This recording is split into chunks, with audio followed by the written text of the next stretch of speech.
عمران خان کو پھنسانے کے لیے تو کیا جو پولیس نے چلان کیے 1.25 سال پہلے وہ سارے جھوٹے کیے؟ تو ایسے پولیس افسروں کو تو گرفتار کر لینا چاہیے۔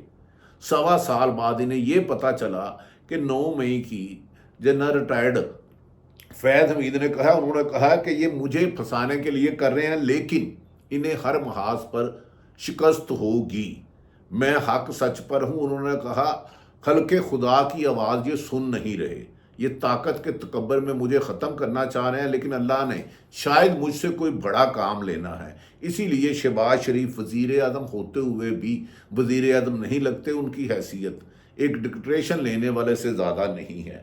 اڈیالہ جیل میں عمران خان نے کہا کہ جنرل فیض حمید کو میرے خلاف وعدہ معاف گواہ بنانے کی کوشش کی جا رہی ہے، کبھی اون چودھری جیسے لوگوں کو لے آتے ہیں، کبھی کس کو لے آتے ہیں، لیکن جیسے ہی ہائی کورٹ اور سپریم کورٹ فائز عیسیٰ کے علاوہ جہیں بھی کیس جاتا ہے تو طریق انصاف بے گناہ ثابت ہوتی ہے اور مقدمات ختم ہو جاتے ہیں۔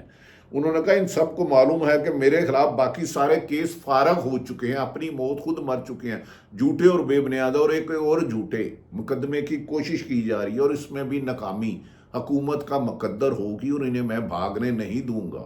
انہوں نے کہا میرے سمیت نواز شریف، شہباز شریف، آصف علی زرداری اور محسن نقوی سمیت سب کے نام ECL میں ڈالے جائیں تاکہ پتہ چلے کہ کون ملک سے فرار ہونا چاہتا ہے۔ انہوں نے کہا ان سب کو معلوم ہے کہ میرے خلاف مقدمات ختم ہو چکی ہیں، اس لیے مجھے ملٹری کورٹ کی طرف لے جانے کی مبینہ سازش کی جا رہی ہے۔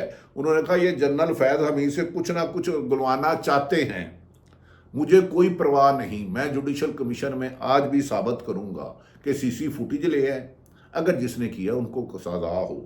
انہوں نے کہا یہ جنرل فیض حمید سے کوئی نہ کوئی بیان دلوائیں گے 9 مئی کی سازش میں، کیونکہ ان کی پولیس ناکام ہو چکی ہے۔ 1.25 سال سے فیض حمید کا 9 مئی میں نام نہیں آیا، تو اب تمام محاذوں میں ناکامی پر اب یہ بکھلا چکے ہیں اور اپنے ہی اداروں کو پیچھے پڑ گئے ہیں، لیکن یہ ان کا انٹرنل معاملہ ہے۔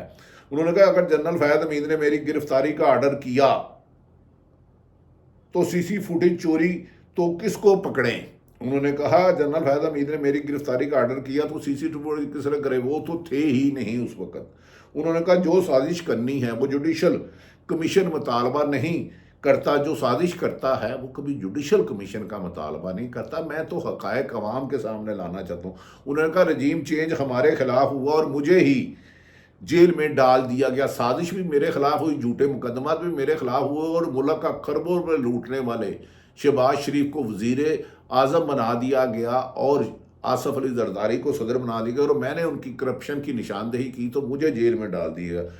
انہوں نے کہا یہ کہہ رہے ہیں کہ جنرل فیض ماسٹر مائنڈ تھا، کیا فیض نے مجھے گرفتار کرایا؟ انہوں نے کہا ان کو شرم نہیں آتی کہ یہ کہہ رہے ہیں کہ میں اور بشرا بی بی کو ہدایت دیتا رہا، میری بیوی ایک باپردہ خاتون ہے، اس کا سیاست سے کیا واسطہ؟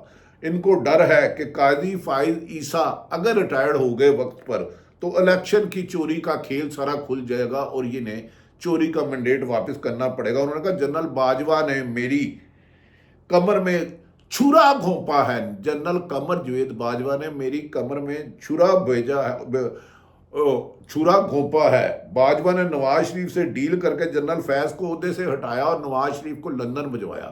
ناظرین یہ بات تو عمران خان صاحب کی سچ ہے، خود خواجہ آصف وزیر دفاع نے کہا تھا کہ ہمیں عدالتوں نے نہیں، حکومت نے نہیں، قمر جاوید باجوہ نے نواز شریف کو لندن بھجوایا تھا جب وہ مجرم تھے، ملزم نہیں، میں مجرم کا لفظ استعمال کر رہا ہوں۔ دوسری طرف ان موجودہ حکومت کی غلط پالیسیوں کی وجہ سے انڈسٹری تباہ ہو چکی ہے، ایکسپورٹ نہ ہونے کے برابر رہ چکی ہے اور پاکستان کی دنیا میں کوئی ساکھ نہیں رہی۔ اقوام متحدہ ہو یا امریکن کانگریس یا برطانوی پارلیمنٹ، سب پاکستان میں دھاندلی کے الیکشن پر سوالات اٹھا رہے ہیں۔